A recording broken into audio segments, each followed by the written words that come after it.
So I was talking with my pals the other day, and well, pitter patter, let's get at her. I want you to settle in by the patio, crack open an ice cold puppers, and talk about the politest international rebuke in the history of NATO.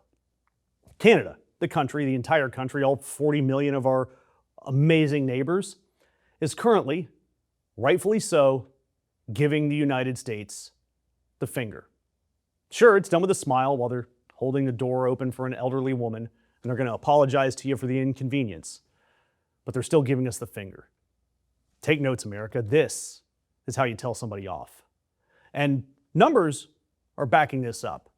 According to Statistics Canada, Canadian road trips to the US are down 35% compared to March of 2024. Canadian air travel to the US down 14% year over year. Total Canadian visits to major US metropolitan areas dropped 42%. In 2025 alone, Canada pulled $4.5 billion out of the American tourism economy. $4.5 billion.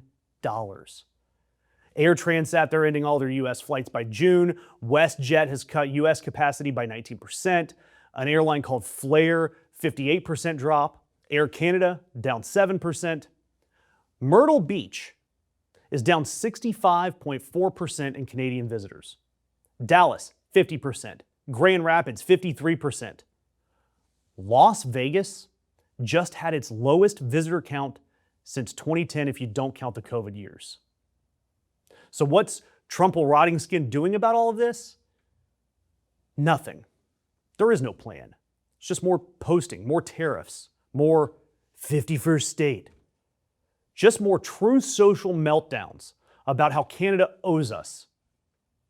While Canadians, with a pleasant, casual look on their face, just turn off their GPS, fold up their map, and book a vacation to Mexico or Portugal or Disneyland Paris instead. And the question I want to ask Trump is, sir, how do you alienate the good people, the polite people? How do you do that? How do you take a country that has been our closest ally and convince them to economically dismantle their relationship with our country? I mean, frankly, I'm impressed. That's masterful. That takes skill. Trump should be wearing a sash that shows that off. Most alienating leader in the history of the world. But now, Mark Carney, he's in the driver's seat. He's driving the bus now. And that bus is going straight to Beijing because, as we know, Carney has announced recently that Canada can't rely on one foreign partner, us. He literally said that the relationship with America is now a weakness.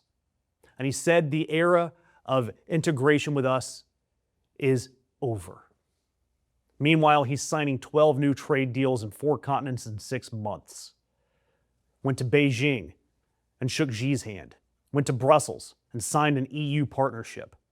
He's selling natural gas to Asia. He's doubling his energy grid. He's fundamentally restructuring Canada's economy away from the United States. And Donald Trump's response is just to post more AI crap on Truth Social, presumably with the American flag just pasted over Canada like it's a school project. The man cannot tell the difference between annexation and an AI slop-generated photo. He's dumb. And let me tell you, I see your comments. We have a lot of Canadian viewers. I see the outrage. This is not temporary. I believe you when you say that this is permanent damage. Canadians, and I'm going to say this lightly, but you guys typically don't get this fired up about much else other than the Leafs. You guys are eating poutine in a parking lot in February while smiling. You'll say, oh, no worries or sorry when you spill a cup of coffee on their kid. They will apologize to you when you bump into them. So to get a Canadian mad at you, you've got to be doing something horrifically specific. You have to be threatening to annex their entire country. You have to be calling their prime minister a governor. And you have to be putting tariffs on their forestry workers. So I don't blame Canadians for giving us the bird. The Trumpster fire, he did all of these things. And so now Canadian moms in Toronto, they're looking at their summer travel calendar going, you know, I know we used to go to Orlando, but this year, let's go to Tokyo. And the kid in the backseat goes, "Mom!" And the mom goes, "No, son, this is what we're doing. We're doing it for Canada. We're doing it to punish America with our wallet." And the sad part is that kid's going to grow up remembering the year his family chose Tokyo over Disney World because of Donald Trump, because Donald Trump wouldn't shut up about his home country being a state. That is a generational shift. Those kids are going to grow up and be anti-American consumers for life. We didn't just lose a market. We lost the children of the market. 65% of Myrtle Beach's Canadian visitors gone. We earned that. We did it to ourselves.